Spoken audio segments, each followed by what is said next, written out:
Bonjour Monsieur Mbouyi. Bonjour, cher frère. Ah, vous allez bien? Oui, bon, comme un homme de mon âge. Ah, très bien. Monsieur Mbouyi, ça va faire maintenant 65 ans que le Congo a accédé à son indépendance. Et j'aimerais un peu que vous me disiez quel regard avez-vous sur le Congo, devenu Zaïre, puis redevenu Congo? Merci pour la question. Cette question tombe bien. Elle tombe bien puisque moi, j'ai vu ce Congo-là depuis le 30 juin 1960 jusqu'à aujourd'hui. Donc j'ai un regard rétrospectif et je peux te répondre du moins pour ce qui me concerne.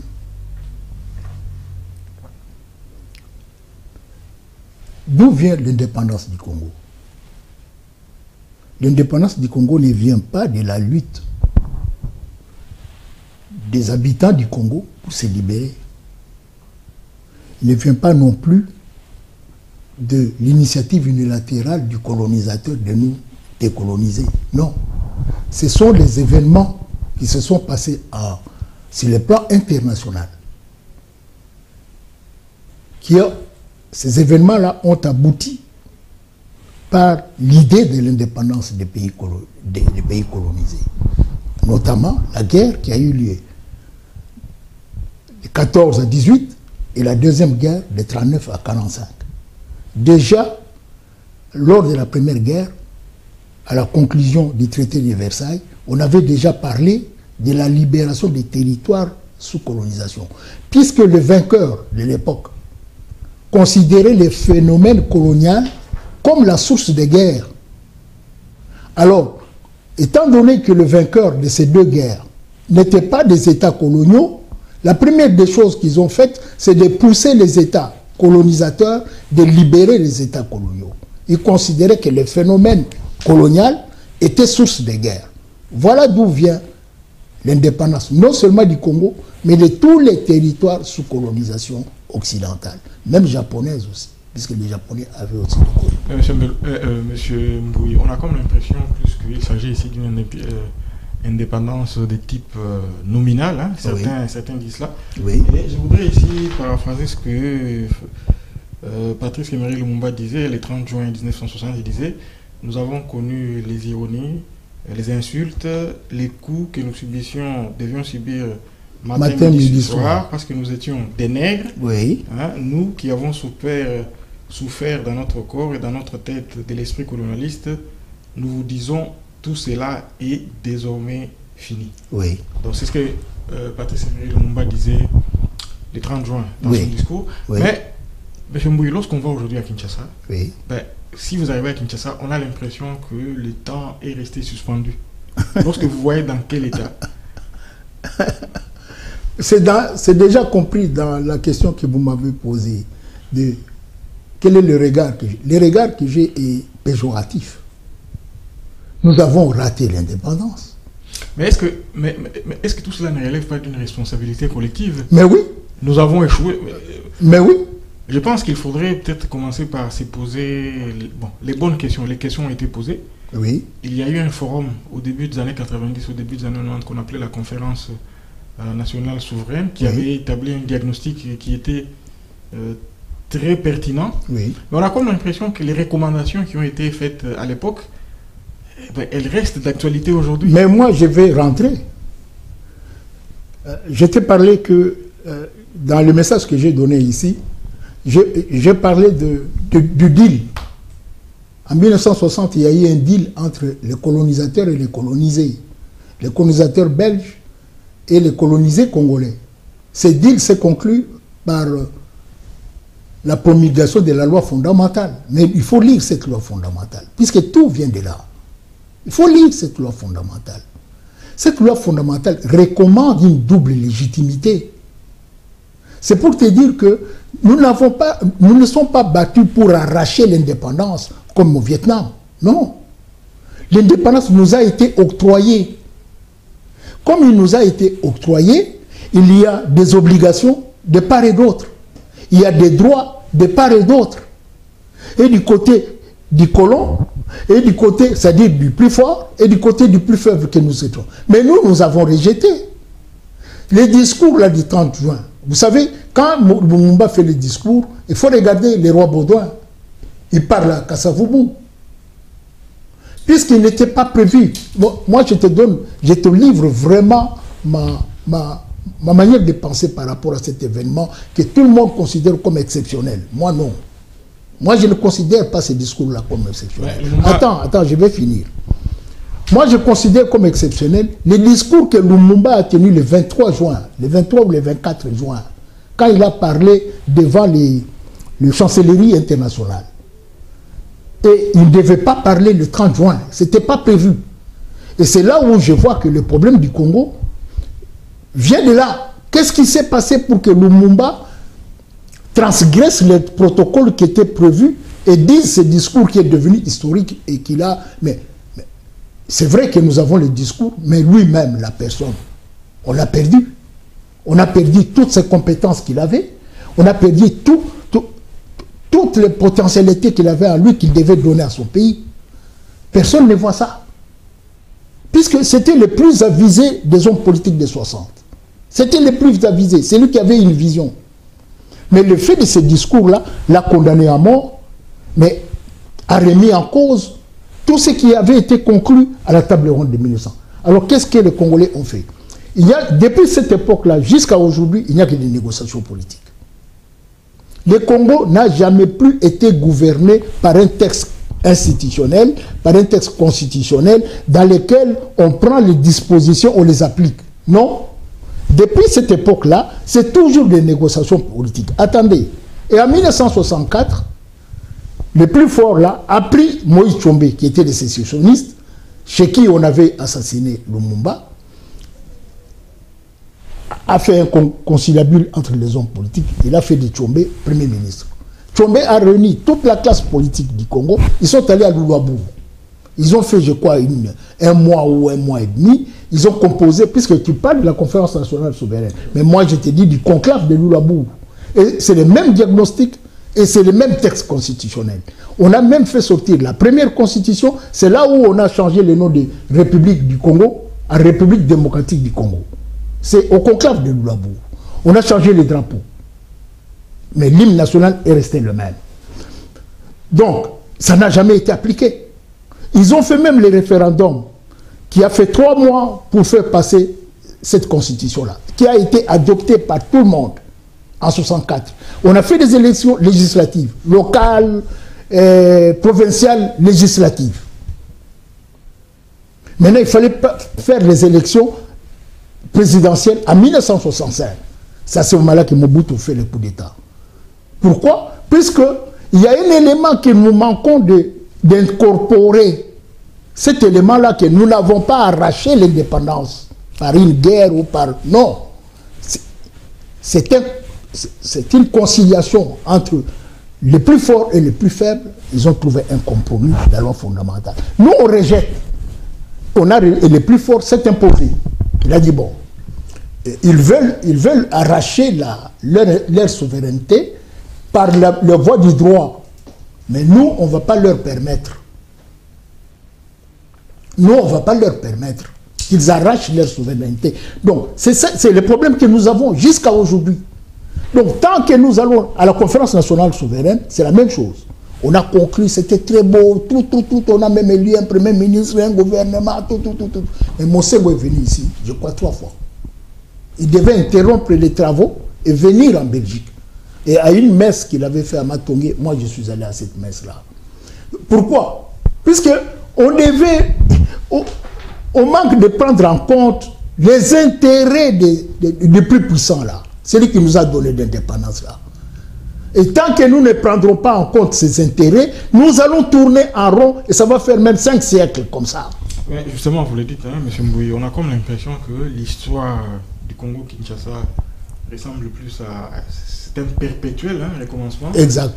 Sans vouloir verser dans l'afro-pessimisme, peut-on affirmer que le Congo est mal parti au regard du contexte d'aujourd'hui de 2025 par rapport à l'ambition de nos pères de l'indépendance? Et je voudrais aussi rebondir sur les mots que vous avez lancés. Vous avez parlé des négociations.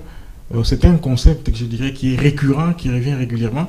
Mais au fond, ne pose-t-il pas la question du manque de confiance que nous avons les uns envers les autres?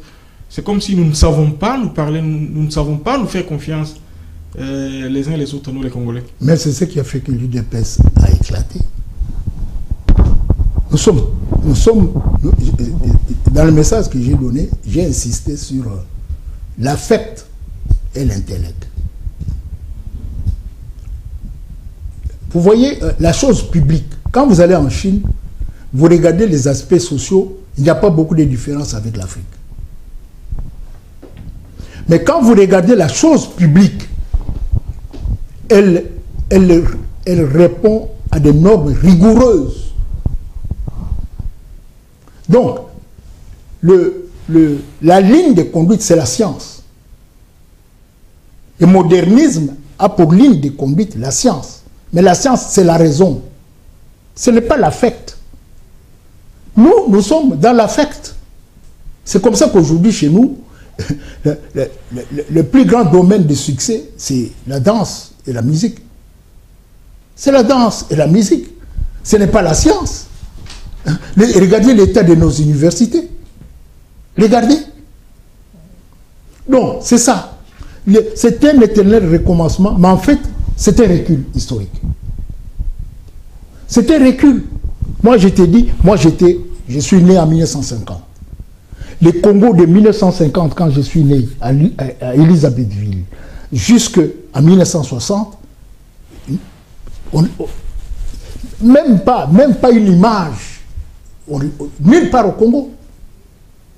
Nous avons été totalement incapables, ne fût-ce que de sauvegarder l'héritage colonial, matériel.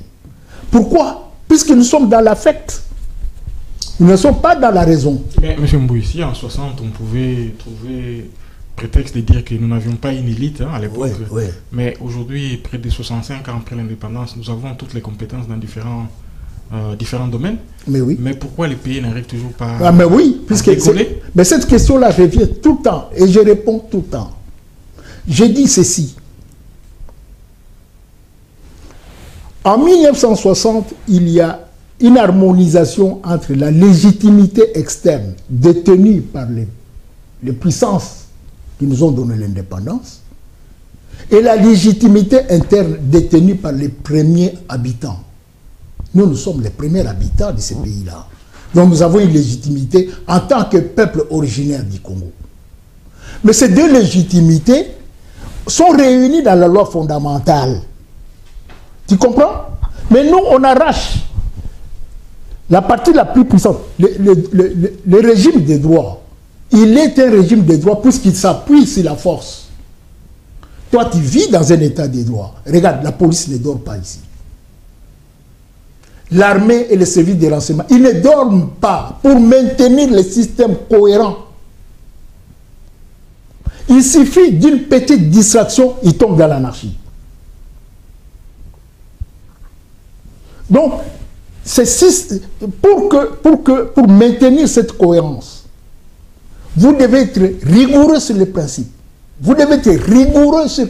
Alors, le fait que nous, on les rejette, qu'est-ce qu'ils font? Ils prennent les ignorants. Tu sais, moi j'ai vu Mobutu en 60. Est-ce que ce n'est pas un problème des rapports de force? Mais je veux dire, en ce qui me concerne, un problème de culture des textes. Est-ce que... Pourquoi nous n'invoquons... Mais tu sais qu'il a dit, non? Tu sais ce que tu dis là? Il dit nous devons faire un effort de rentrer dans la culture des textes. Puisque, ce que je t'ai dit, l'affect, le paradigme de l'affect, c'est sentimental. Tout ce que tu fais, tu le fais de manière sentimentale. Tu as un poste de magistrat, si ton frère a une difficulté avec un autre citoyen, il vient à ton tribunal, toi tu vas le voir le soir chez toi, pour lui dire, bon voilà, tu perturbes tout. Donc, ton affect l'emporte si tu as raison. Mais tu es allé faire 4 ans, 5 ans à l'université. Mais pour venir, donc c'est l'élite qui doit appliquer. Mais puisque l'élite est extrémiste, parce que moi je l'ai vu, je t'ai dit qu'à Bakwanga en 1960, il y avait des gens formés, hein, des Balouba, qui ont été exécutés à Bakwanga par leurs propres frères. Si l'élite ne prend pas les choses en main, Le plus fort que vous négligez là, il va vous mettre un ignorant. Vous n'avez pas des armes. Vous n'avez rien. Vous allez finir par applaudir. Moi, j'étais étonné de voir les gens porter les abacos, des pagnes de femmes, comme à l'époque du MPR, dans la réunion de l'Union sacrée. Donc, nous devons tenir compte que sur le plan international, rien ne compte que les rapports de force. Les droits, les régimes des droits s'appuient sur les rapports de force. Donc quand nous négligeons les Belges, nous négligeons les Américains, même si nous allons chez les Russes, et puis ils nous disent non, non, nous ne fabriquons même pas de cartouches. Ouais, M. Mbouy, hein, de Lumumba à Kasavubo, en passant par Tchombe, Mobutu, Kabila... c'est toujours l'affect. Voilà, les Congo-Kinshasa semblent avoir toujours été dans la quête de l'homme providentiel. Et après plus de 65 ans de départ, est-ce que ces schémas n'a-t-il pas échoué? Puisque il y a absence de la culture des textes, oui. Tout est fondé sur la quête perpétuelle de l'homme exceptionnel. Voilà, de l'homme providentiel qui viendra apporter solution aux problèmes des Congolais. Mais il n'est qu'un homme. Les maréchal Léopard, qui a eu une longévité la plus grande au pouvoir, on a vu ce que ça a donné. Mais lorsqu'on voit ce qui se passe au Congo aujourd'hui, si vous regardez par exemple la chaîne, la télévision nationale, on a l'impression d'être revenu aux années... de Djalelo. Non, rien n'a changé. Est-ce que ce schéma n'a-t-il pas échoué? Non, chez nous, rien n'a réussi depuis 1960. Nous avons quelques étincelles de l'époque de Mobutu, hein, où nous avons posé certains actes qui montrent que maintenant il y a un État. Hein. Avec Mobutu, on a vu quand même un semblant d'État. Mais le fait que ça, ce sont des aspects matériels. Tout commence par des aspects immatériels. La civilisation n'est pas matérielle. Lorsqu'on dit que la civilisation occidentale est d'essence judéo-chrétienne, ce sont des concepts. Ce sont des concepts, ce n'est pas matériel. Mais vous devez transformer ces concepts en matière. Mais nous, on est incapables. On en est incapables. Alors, notre capacité est renforcée par le fait que le leader lui-même qu'on nous place, on le place par la loi du plus fort. Pourquoi? Puisque notre élite nationale est de type affectif. L'élite nationale ne voit pas comment le monde fonctionne. Non, nous vivons en autarcie mentale. C'est comme si les autres n'existaient pas. Les autres ne sont là que comme bouc émissaire. Ils ne sont là que comme bouc émissaire à utiliser pour justifier notre incapacité. Non. Non. Nous devons avoir un dialogue franc avec les plus forts. Mais M. Mbouy, il y a quand même une part de responsabilité que nous avons assumée. Puisque généralement, nous passons notre temps, nous, Congolais, je veux dire, à accuser les autres d'être responsables de nos problèmes. Mais oui. Je veux dire, je cite, bon, les cas de l'Est du pays, c'est un cas où, je veux dire, les Congolais victimes des volontés expansionnistes du capitalisme international, hein, par leur agent qui est le Rwanda. Exact. Mais hier, c'était Mobutu. De Paul Kagame. Mais est-ce que nous n'avons pas notre part de responsabilité dans cette situation? Mais non. Puisque tant que nous demeurons faibles, oui. Si ce ne sont pas les Occidentaux qui nous dominent, ce sont peut-être les Chinois. Si ce ne sont pas quand vous allez à Kinshasa, vous verrez actuellement que ce sont les Indiens. Ou je sais pas, les Indiens qui contrôlent toute l'économie. Mais oui, mais tu as raison. Nous nous laissons dominer par notre faiblesse d'esprit. Cette faiblesse d'esprit, c'est le sentimentalisme, c'est l'affect. Mais qui peut changer ça? C'est le leadership politique. Mais le leadership politique que nous avons, c'est un leadership ignorant et de surcroît autistique. C'est un leadership ignorant. Regarde, 65, jusqu'à aujourd'hui 2025, ça fait combien d'années? Je crois que ça fait 60 ans. Hein? 1965. 65 jusqu'à 2025. Oui, ça fait 60 ans. Voilà. Mais pendant toute cette période-là, aucune élite n'a gouverné l'État. Mobutu n'avait pas terminé ses études secondaires. Le Kabila premier, là, le Kabila Laurent Désiré, on ne connaît même pas vraiment quelles études il a faites. Je crois certainement à l'époque, c'était l'école moyenne. Kabila, Joseph, il est venu tout jeune. Dans les 5 premières années de son... C'était même pas lui qui dirigeait, c'est Katumba Mouanki qui dirigeait. Et maintenant, peut-être comme il est allé étudier, et puis Silombo. Ils n'ont ni vision, ils n'ont ni cap, ni programme. Quel pays peut s'en sortir? Mais vous avez parlé du leadership politique, mais lorsqu'on observe réellement ce qui se passe au Congo, on a comme l'impression que ça va au-delà même du leadership politique. Parce que si vous observez par exemple ce qui se passe dans la société civile, tous les activistes des droits de l'homme qu'on a connus par les passés, qui s'est montré très virulents dans leurs activités, et ils ont disparu comme par baguette magique. Voilà. Mais est-ce que cela ne pose pas une question fondamentale par rapport à notre responsabilité de nous-mêmes Congolais? Mais oui, mais surtout de l'élite. C'est ce que j'ai dit dans le message. C'est dans tout son ensemble. Parce que... Non, c'est-à-dire que vous n'allez pas condamner la masse. La masse, elle suit. Elle suit. C'est l'élite qui comprend les choses. C'est l'élite qui a la science. Mais il a manqué de conscience. Il a manqué de conscience. Pourquoi?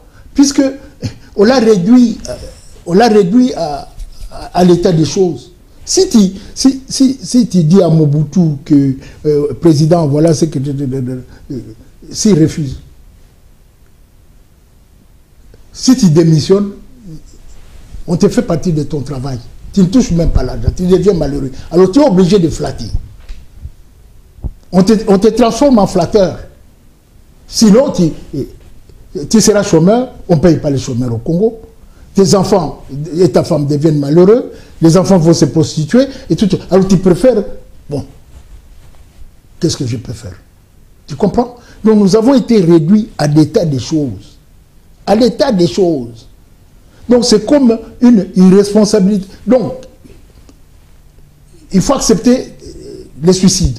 Mais il y a comme l'absence d'une espèce de boussole qui devrait guider tout le monde vers voilà, un certain nombre de principes acceptés et respectés de tous.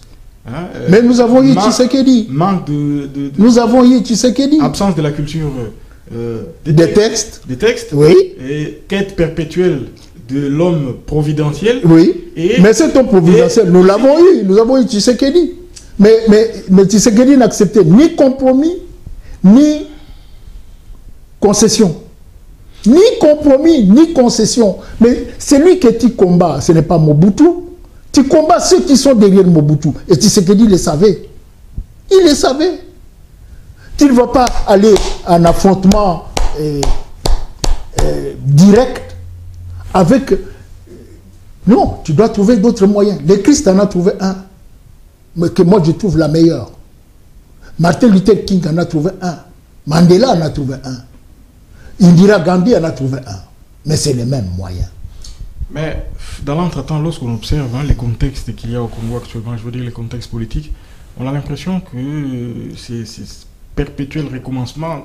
Donc les schémas politiques tels qu'ils sont établis, c'est verrouillage de l'espace politique. Et terrorisme intérieur. Ce sont les méthodes qu'on a vues ces 40 dernières années qui continuent. Mais oui. Mais est-ce que oui. On peut se poser la question, y a-t-il vraiment un problème avec l'homme politique congolais? Puisque les grands défis, oui. Je veux dire les grands défis du développement, oui. Parce que les Congos maintenant se trouvent dans une situation qui est difficile. Parce que si on doit comparer par rapport aux pays voisins, si vous allez par exemple à Brazzaville, vous voyez d'autres pays, on a l'impression que là-bas ça avance. Mais je suis content que vous souleviez ce vocable du développement. Voilà encore quelque chose qui nous a déviés. Aucun peuple ne peut développer un autre peuple. Le progrès social, le progrès politique, le progrès, il naît dans un peuple par ses propres moyens. Et toute la politique du développement a complètement échoué.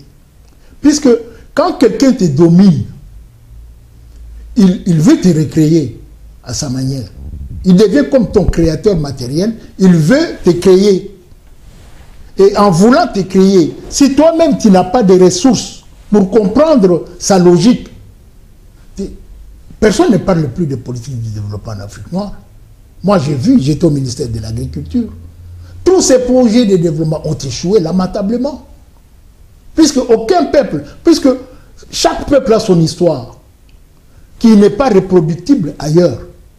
Les peuples d'Europe ont vécu dans des rigueurs climatiques qui ne sont pas les nôtres. Et ces rigueurs climatiques ont forgé une personnalité bien définie, qui n'est pas à reproduire anthropique. Donc, anthropique, nous devons avoir un autre type d'homme qui, lui, va coopérer avec, surtout en cette période ici. L'Occident est en décadence. Mais je ne sais pas si il voit même qu'il est en décadence. Mais l'Occident, là, qui nous a colonisés, en bon terme avec nous, en coopération avec nous, personne ne peut le concurrencer au monde. Personne ne peut le concurrencer au monde. Donc, c'est l'élite africaine et l'élite occidentale qui devrait parler franchement. Qui devait parler franchement. Et nous devrions parler franchement avec la Belgique et l'élite de la Belgique. Et non pas vivre en chaîne de faïence. Puisque nous sommes considérés comme des extrémistes. Pourquoi? À cause de l'affect. Surtout nous de l'UDPS. Nous sommes fichés ici. Nous qui avons dirigé l'UDPS. Nous sommes fichés ici. Puisque nous sommes considérés comme des voilà. Même les Congolais même nous appellent, les gens de l'UDPS, des talibans. Mais regardez comment nous fonctionnons. Exactement comme les fondamentalistes. Mais ce n'est pas la faute des masses. La masse ne peut pas diriger les élites. Et c'est ça l'erreur que nous avons commise dans l'UDPS. Un jour, moi j'ai vu Etienne Tshisekedi dans la marche avec les enfants. Les enfants chantaient Zongsaye na Rwanda, Zongsaye na Rwanda. Et lui il chantait avec eux Zongsaye na Rwanda, Zongsaye na Rwanda. Donc, c'était la masse qui était devant la locomotive. Mais toi, tu parles de l'homme providentiel. Mais regardez l'homme providentiel. En fait, c'est lui. Si Chilombo est au pouvoir aujourd'hui, c'est au nom de son père. Les gens ont pensé que, étant le fils de Etienne Tshisekedi, et comme il est souple, on pourrait coopérer avec lui. On pourrait faire ces liens-là qu'on a ratés, les rendez-vous manqués de 1960. Tout le monde déchante aujourd'hui. Tout le monde déchante aujourd'hui. Il y avait aussi les progrès sociaux qui étaient promis à la population. Les conditions de vie ne parlez même pas des Congolais ne s'améliorent pas. Nous devons être honteux, nous qui avons été dans l'UDPS. Nous devons faire mea culpa devant le peuple. Arrêtez cette arrogance. Arrêtez cette arrogance. Nous devons être humbles. Reconnaître que ce n'est pas ça que nous voulons pour notre population. Ce n'est pas ça. Nous devons changer de discours. Ce discours-là de Macha Moumed, moi j'ai entendu 160. Et les gens croient que si j'ai... Non, je n'ai aucune haine. Toi, tu as vécu avec moi dans l'UDPS. Tu n'as jamais vu quelqu'un qui était attaché à la famille Tshisekedi comme moi. Donc, si je suis arrivé à la conclusion de m'en détacher, ils en souffrent eux aussi. Hein. Ils en souffrent. Mais j'ai juré de ne pas aller me prosterner devant l'ignorance. Non. Je ne le ferai pas. Je ne le ferai pas. Et la lutte aujourd'hui, puisque je ne sais pas si tu vas prévoir une question, de Corneille Nangaa, moi je la considère comme une révolte légitime. Mais comme une révolte légitime. Est-ce qu'il ne serait pas temps de vous parler de l'UDPS? Est-ce que vous êtes encore membre de ce parti politique ou vous avez tourné la page? Non, je n'ai plus de parti politique. Il n'y a pas de parti politique au Congo. Nous sommes dans des soit des groupes clientélistes, soit des groupes de résistance. Parti politique au sens réel du terme, il n'y a pas. Puisque les conditions dans lesquelles nous vivons au Congo ne nous permettent pas d'avoir un parti politique. Non. Non, et regardez le monsieur là, Okende, si Okende, on ne sait pas. Il y a un Wampanga, je crois, un jeune homme, un Wampanga, qui était aussi dynamique que moi dans l'UDPS. Regardez son sort. Regardez son sort. Et tout ça, on zappe. On zappe. C'est des crimes contre l'humanité, ça. Vous avez touché un mot par rapport à la rébellion. Moi, je me pose, est-ce que le Congo est réellement besoin d'une rébellion aujourd'hui? Non, non, mais la révolte. Parce que la rébellion... Moi, je ne parle pas Moi, je veux dire parce que une rébellion, c'est généralement c'est 10 ans d'un pays qui vont être perdus. Le temps que les combats cessent, qu'il y ait des négociations. Donc, c'est 10 ans qui seront perdus. Non, non, mais le Congo est perdu depuis 60. Mais je veux dire, par rapport à la mauvaise expérience qu'on a... Bon, le Congo est perdu. Regarde. L'expérience qu'il y a eu avec l'AFDEL, mon jeune 10 frère, ans comme ça. Mon jeune frère, moi, j'ai fait toute mon école primaire, je crois jusqu'au cycle d'orientation. Il y avait des objets classiques à l'école. Les parents payaient une contribution symbolique.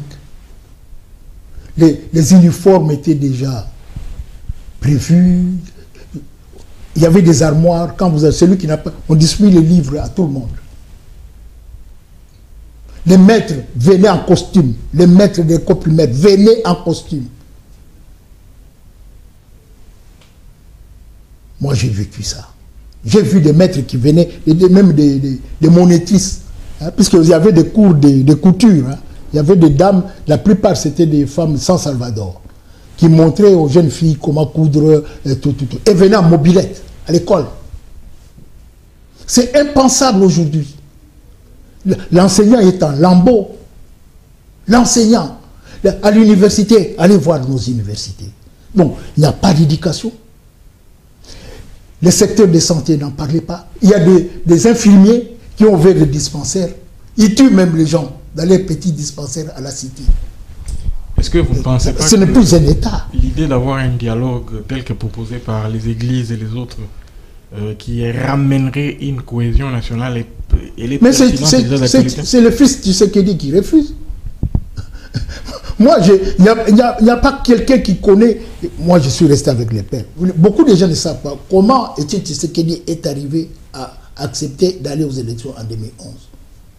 Et pourquoi il a rejeté ce qui lui a été proposé. Beaucoup de gens ne le savent pas.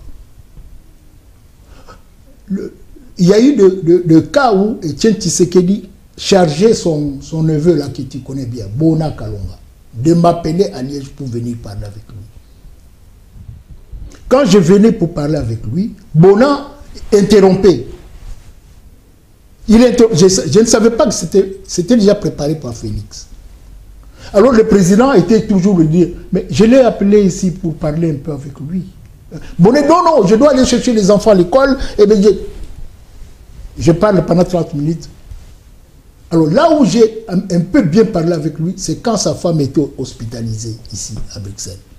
Il est resté seul. Je suis resté à peu près une heure de 45 minutes avec lui. J'ai même remis en cause les statuts là de l'UDPS. La manière dont c'était élaboré. C'est ce jour-là, je lui ai dit, je lui ai parlé de ce que mon père à moi me disait sur le leadership de Étienne Tshisekedi. Je lui ai rappelé ça. Je lui ai dit, voilà ce que tu devrais quand même faire avant d'aller là. Attends, je lui ai posé une question. Ce n'est pas le passé qu'il faudrait tourner la page et se projeter vers autre chose? Non, c'était seulement pour te dire que il y a beaucoup de choses que les gens ne savent pas et ils nous condamnent d'avance sans savoir ce que nous savons. Voilà. Moi, je sais pourquoi.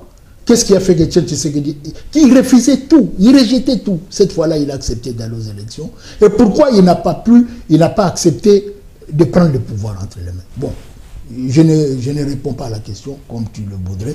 On voudrait, puisque quand on fait comme c'est comme si on remuait le couteau dans la plaie. Alors je préfère qu'on passe à une autre. Mais le leadership qui est aujourd'hui, nous avons le droit de le critiquer, puisqu'il est en exercice. Ce leadership-là ne convient pas. Le dialogue est la meilleure des voies, mais il rejette le dialogue. Il veut un dialogue qui est taillé à sa conception qu'il a de la politique. Il n'aura pas ça.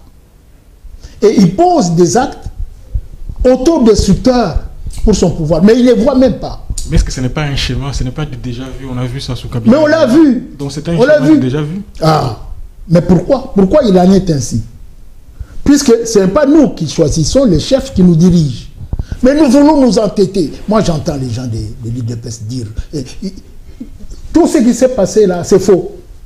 Qui c'est qui était élu? Nous-mêmes, nous avons vu les gens avec des machines sur le dos. On a vu des gens faire des...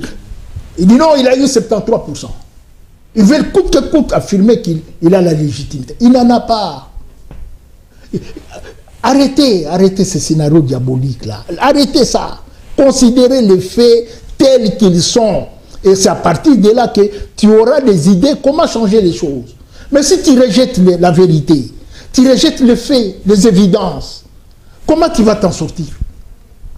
Mais est-ce que ce genre de discours est-il audible, hein? Ah, mais moi, face à la réalité. Mais maintenant, la réalité. La réalité qui est sur terre. Mais maintenant, l'Occident est en décadence. L'Occident a besoin de ces pôles de croissance.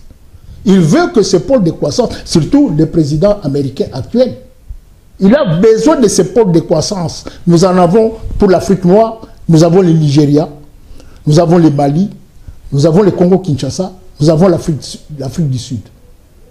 Ces pôles de croissance doivent produire de la croissance. Bon, maintenant, les Occidentaux savent qu'ils ont laissé tomber une occasion en or. Une occasion en or. Alors, ils ont besoin c'est pas pour rien qu'ils insistent sur les dialogues de Doha. C'est pas pour rien qu'ils insistent sur les dialogues de Doha. Mais ce n'est pas seulement les dialogues de Doha, c'est tous les dialogues. On cherche à ce que les Congolais ouvrent l'esprit. Il faut voir le monde tel qu'il fonctionne. Voilà. Un mot par rapport à la diaspora. Vous-même, vous avez été responsable d'un grand parti politique ici en Belgique. Et à l'époque, il y avait un engouement pour que les Congolais se retrouvent ensemble pour mener un même combat pour un même objectif. Je voudrais vous demander rétrospectivement, oui, par rapport à ce qui était recherché à l'époque, vous pourriez nous dire honnêtement, selon vous, qu'est-ce qui n'a pas marché? Les objectifs ont-ils été atteints ou pas? Non. Pour moi, l'UDPS a fauté. C'est l'UDPS qui était le centre de regroupement de tous les Congolais. Et en particulier, nous avons vu l'aspect, puisque nous, on voit beaucoup les aspects matériels. On ne voit pas les aspects immatériels. Nous nous sommes placés, au départ, les 13 parlementaires ont eu beaucoup de difficultés pour s'imposer sur la scène nationale. Puisque Mobutu était très, très, très fort. Il fallait de l'héroïsme de son ancien ami, d'entrer réellement en confrontation physique avec lui pour que Mobutu commence un peu. Et puis à l'époque, c'était Jimmy Carter, et Jimmy Carter était plus ou moins opposé au despotisme. Et ça nous a ouvert un peu la voie. Et ça a changé quand Reagan est rentré au pouvoir. Mais c'est l'UDPS qui n'a pas joué son jeu, qui n'a pas joué convenablement son jeu. C'est lui qui avait le leadership. C'est lui qui... Mais on a l'impression aujourd'hui que Mobutu et Tshisekedi, c'est les deux faces d'une même pièce de monnaie. Donc, il faut nécessairement que cette pièce de monnaie-là, comme nous avons fait avec les pièces rouges en Belgique, qu'on mette ça un peu dans les tiroirs. Peut-être qu'il y aura donc, puisque nous sommes encore dans le moboutisme. L'UDPS n'a jamais réussi, comme tu l'as dit au départ, à imposer les principes là qu'il défendait au niveau de la nation. Mais pour les imposer, il fallait prendre le pouvoir. Mais nous avons toujours rejeté les compromis, rejeté les concessions. On voulait un pouvoir totalitaire. Mais un pouvoir totalitaire, il faut le prendre par les armes, mais pas par les dialogues. Voilà. Oui, pour finir, quelles sont les perspectives pour les Congos que vous voyez aujourd'hui dans ce contexte international qui n'est pas facile, je veux dire, au niveau des relations internationales, et comment le Congo peut-il tirer son épingle du jeu pour véritablement devenir une puissance au cœur du continent africain? Mais nous ratons toujours les occasions.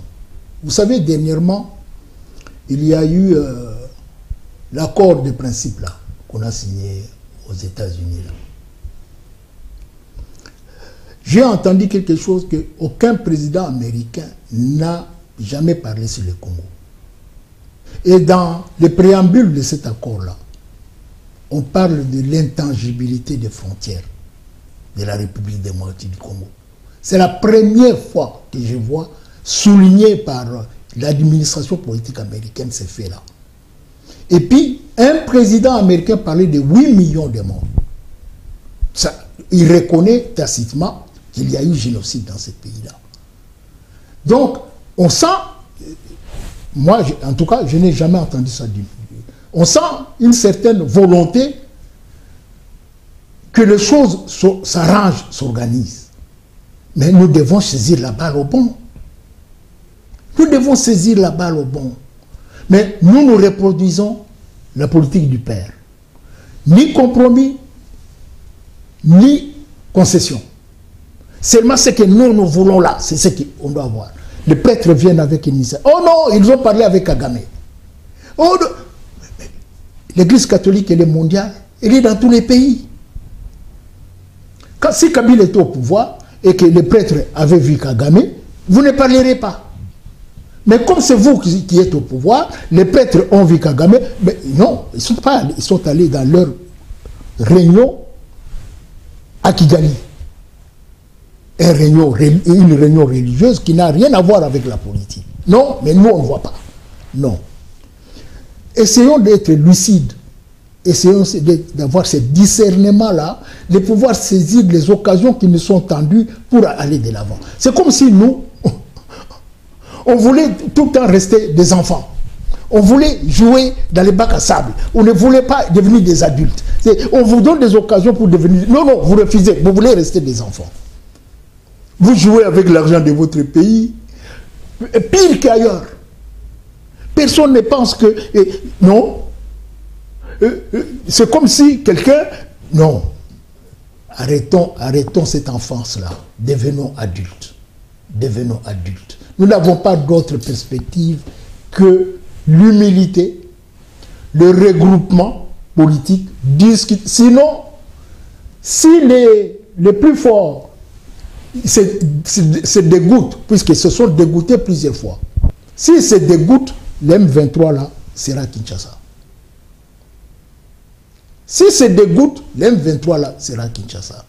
Alors, tu sais, bon, comme tu veux qu'on soit au-dessus de la mêlée, je ne veux plus rentrer encore en arrière. Voilà, je préfère m'arrêter ici. Ah, très bien, merci beaucoup, M. Mbouyi.